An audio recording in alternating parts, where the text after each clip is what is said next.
Bien, en primer lugar quiero felicitar a la Universidad Católica Andrés Bello, sobre todo en su equipo rectoral, especialmente a mi gran amigo el rector José Virtuoso y a todos quienes forman parte de esta comunidad.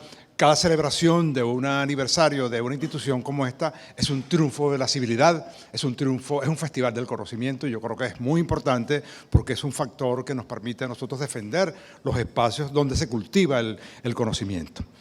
Bien, la profesora Tamara, que es además egresada UCEBista, está por allí, se va, no importa,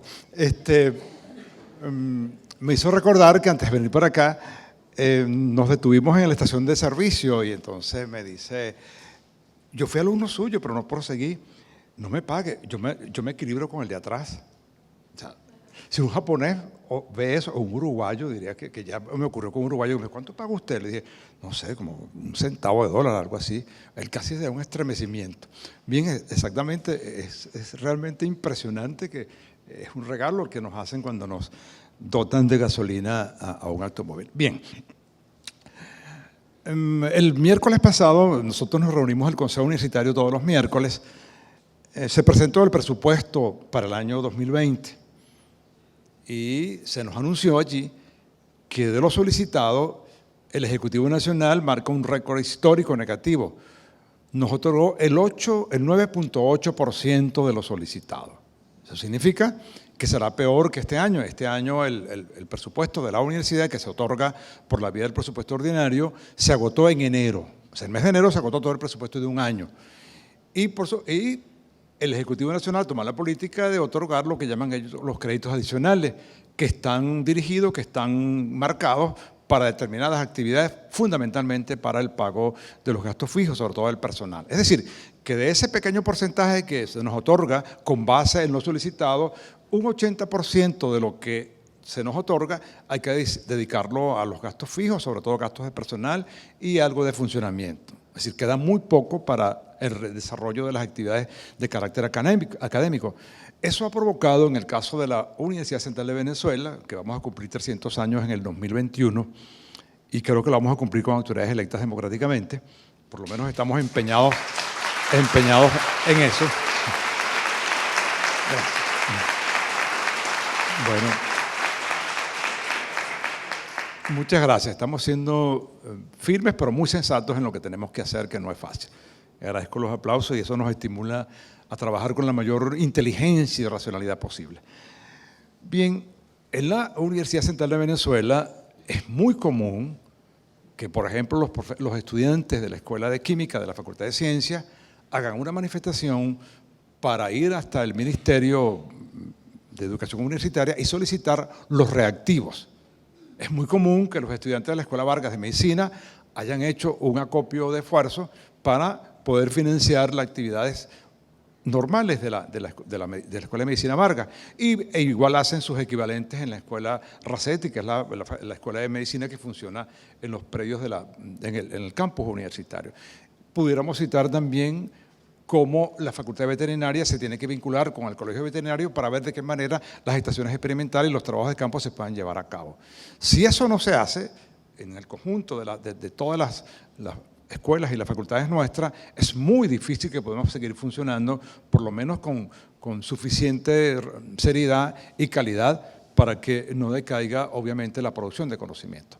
¿Cuál es la política del gobierno frente a esta crisis, que no es distinta a lo que ocurre en el resto de las universidades llamadas nacionales, en LUS, en la ULA, en la Universidad de Carabobo, en la propia Universidad de Oriente y en la Simón Bolívar? Es decir, diríamos, el panorama más o menos parecido. La Simón Bolívar tiene una crisis terrible con respecto a la asistencia de los estudiantes, porque bueno, el problema de transporte allí es grave. Bueno, eso nos pasa a nosotros en una medida parecida. A eso hay que añadirle, y lo describió muy bien la profesora Tamara, en el sentido de que todo ese contexto socioeconómico nos afecta. ¿Por qué?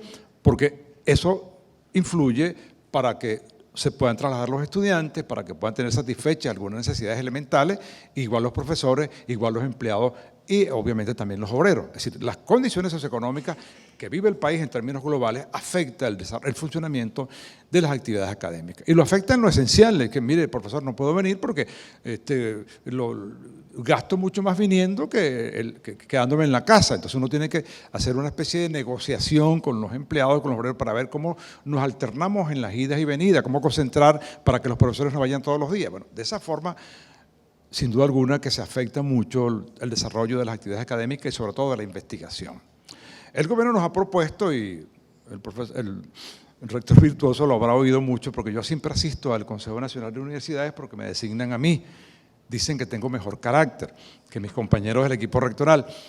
Y además casi toda la gente que va allí marchó conmigo cuando yo tuve militancias que hoy no son muy buen vistas por la mayoría del país, de las cuales no me arrepiento en absoluto. Me dieron mucha fortaleza para entender cómo uno debí pensar y cómo hoy hay que pensar distinto. Entonces uno asiste allí y el ministro le dice que están interesados en que tengamos universidades productivas. Uno oye eso y pudiera ser interesante que seamos productivos. Uno lo vincula con producción de conocimiento, con insertarse en toda esa dinámica mundial de producir conocimiento, que es el bien esencial que puede tener un país y obviamente una universidad. Bueno, no. Se reduce a lo que acabamos de ver con respecto a las escuelas. Hay que poblar de gallinas las escuelas, ¿verdad? O sea, creo que parece una novela de García Márquez. García Márquez se daría, si estuviese vivo, vendría a Venezuela y crearía más otras novelas tan magníficas como la que hizo, porque tendría un costumbrismo extraño, una cosa mágica en la cual, bueno, mire, produzca gallinas, coloca un jardinero vertical, que la Facultad Veterinaria nuestra se dedique a vender y a beneficiar ganado. O sea, en vez de hacer lo que ellos hacen, reproducción animal, cruza genética, que es lo que hace esa facultad y lo hace bien, a pesar de todo. O dedique a la Facultad de Agronomía, que usted sabe que el núcleo de Maracay nuestro es mucho más extenso que el de Caracas. ¿Por qué no conuquean, dicen así? Si realmente es una concepción primitiva, simplista, acerca de lo que puede ser la producción, es producción de conocimientos, de investigación, y no que el denominado autoabastecimiento por la vía de ir creando una especie de conucos pequeños para que cada profesor debe tener cerca de su cubículo un vacuno ahí o un pequeño animal para que lo vaya cultivando y al final de año lo beneficie, como se hacía en la Venezuela de los años 20. Bien, entonces esa concepción acerca de que lo productivo no tiene que ver con el conocimiento, o sea, que no tiene que ver con necesidades básicas, sin duda que está colocado como una suerte de amenaza sobre las universidades y por eso es que ellos le dan privilegio al ingreso al pupitre y no al ingreso al conocimiento. Cuando nos ha tocado debatir, esta vez nos invitó el Banco Santander a un debate terrible porque creo que el banco fue muy generoso con el oficialismo. Entonces, cuando uno responde allí, le dice, mire, ellos están exhibiendo cifras de ingreso a un pupitre. ¿Cómo no? Claro, tienen 2 millones y tantos de jóvenes que ingresaron a un pupitre, al cual no pueden visitar siempre. Pero el ingreso al conocimiento es mucho más complicado, exige mucho más, es mucho más costoso y obviamente no se puede financiar con la política que tiene de asfixia económica que tiene el gobierno con respecto a las universidades. Eso nos ha obligado, y en el caso de la UCB, que como ustedes saben, tiene una actividad permanente, toda su historia de actividad política, nunca ha cesado de tenerla y es justo que la tenga, pues. De política en el sentido de muy comprometida con todos los procesos que el país ha vivido desde que mucha gente nuestra, cuando teníamos otro nombre, firmó el Acta de la Independencia, hasta hoy que los jóvenes y los profesores están en esa lucha permanente por hacer que vivamos un país democrático y vivamos también con una conciliación y armonía perfecta con la autonomía universitaria. En ese sentido, es decir, una universidad como esa, que tenga autonomía de pensamiento, que tenga la capacidad reflexiva, que pueda desarrollar y crear opciones junto con el resto de las universidades, con el sistema universitario nacional, para buscar alternativas con respecto a lo que nos está ocurriendo, eso no es de interés para el sector oficial. No es de interés, quieren exhibir para que la UNESCO lo felicite, para que algunos organismos como la FAO también lo felicite, que ellos tienen 2.200.000 jóvenes en la educación universitaria, mucho más que Francia, mucho más que Inglaterra.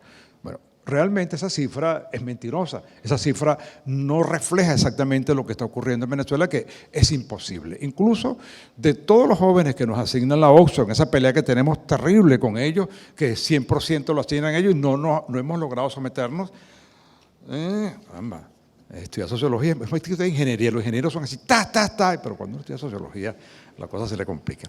Bien, vamos en 2 minutos así a a comprometer una especie de reflexión final. Bien, mientras tengamos esa política del gobierno de solo ingresar al pupitre y exhibir cifras, tantos están, que no lo son, por cierto, en la aula pasa, es peor, del 40% que asigna la OCSU, del 100% que asigna, solo se inscriben el 40%. Y de ese 40%, la continuidad, la prosecución es muy baja. ¿Por qué? Porque los factores socioeconómicos impiden que los estudiantes puedan asistir regularmente a clases, o se retiran, o no pueden estudiar medicina porque es mucho más costoso, menos arquitectura, y entonces menos odontología. Odontología es la más costosa de todas las carreras que existen en el país. Entonces, esas condiciones socioeconómicas hacen que ciertamente esas cifras sean ficticias, no solo porque son ficticias en sí mismos, porque lo importante para el gobierno es transformar todo el sistema educativo nacional venezolano en un inmenso aparato ideológico, donde no importa la calidad, lo que importa es la adscripción, la genuflexión, construir un mundo poblado de silencio frente a lo que está pasando. Bueno, en ese sentido han sido muy eficientes, ciertamente, pero contra el país. Entonces lo que nos queda a nosotros es realmente sobrevivir, pelear, pugnar, y una política que ya la han hecho otras universidades con mucho más éxito que nosotros. Creo que la UCAS, siempre se lo decía el padre Ugalde, ustedes son más efectivos que nosotros buscando recursos. Y él me decía, ¿y eso que no tenemos 48 escuelas, Amalio? Sí, ustedes se han quedado totalmente quedados. Ahora estamos rediseñando una vinculación con toda la población usavista que está afuera.